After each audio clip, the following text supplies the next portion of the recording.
What is up? We have some very exciting news about what is going on with the 2025 Worlds.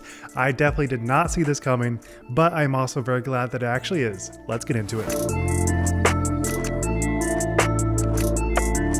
All right, so if you couldn't tell, the European Open is on behind me, and that is because this exact course, the Beast, will be the 2025 Worlds course, at least half of it. And the PDGA just announced this. I was definitely not expecting it. I didn't even think we were thinking about 2025 Worlds slots yet, but I am betting that there is a lot more at play here than what meets the eye, and I will get into that later. But what was stated is that the Beast, right here, this course, which is the European Open course, and the Tampere Disc Golf Center will be the two courses at Worlds in 2025. So this is also very intriguing because what is going to happen to the European Open for 2025? But it's actually going to be hosted in Estonia, where the European Disc Golf Championship was, not the European Open, but the Disc Golf Championship.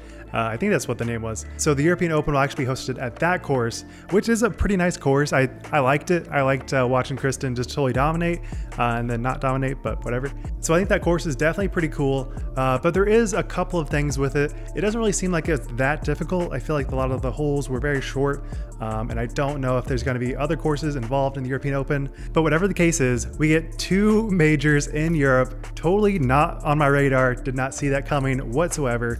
I'm actually looking at this now. I think you can see a little bit of black border, so maybe this was a fail because my refresh rate is just a little bit off. But with that said, I am so excited to get two majors in Europe. It has felt like this is a long time coming, and actually Statmando said this is not the first time that Worlds has been outside the US, because in like 1989 it was hosted in Ontario. So like, I mean, I guess this isn't the first outside of the US Worlds, but it sure does feel like it. But this also kind of marks the first event in disc golf history where pros, even like top elite pros, will have to decide if they're going to go to Worlds. That has never really been the case before. Everyone that is able to go to Worlds does go. But when it is across the pond, you have to wonder, is that still going to be the case? Are people really going to be willing to fly to Europe for potentially, like, say, a month if they're doing European Open, Worlds, and maybe another Elite Series?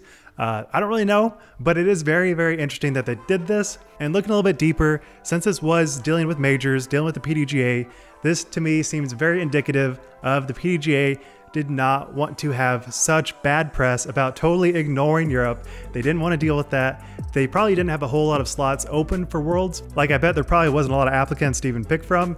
So they saw UC doing European Open stuff, and they were like, honestly, yeah, let's let it rip, let's do it. And I'm very excited that they went down that route, but it also is kind of hilarious that they kind of had to backpedal super hardcore, acknowledge that the European disc golf scene is a thing. Not only that, but have Worlds at Europe and the European Open also occur in the same area at the same time.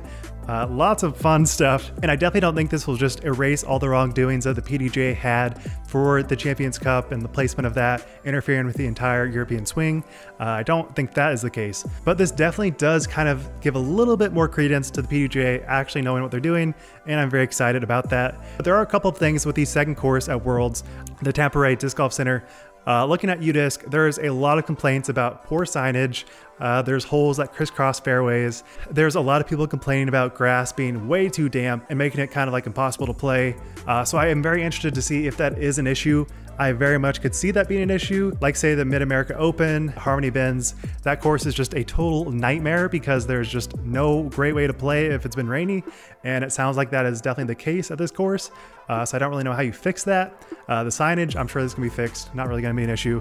But with that said, I am very interested to see how it all plays out. And obviously, I bet there's going to be a lot of Americans that are very upset with this call, saying like, my family is in the US, I can't just fly to Europe for a month. Like, I just can't feasibly do that. And there's definitely a very fair case for that, but also it's been the same case for Europe. So now the PDGA has officially made their stance that they do prioritize European players and the entire European swing, even if it doesn't really feel like it at times.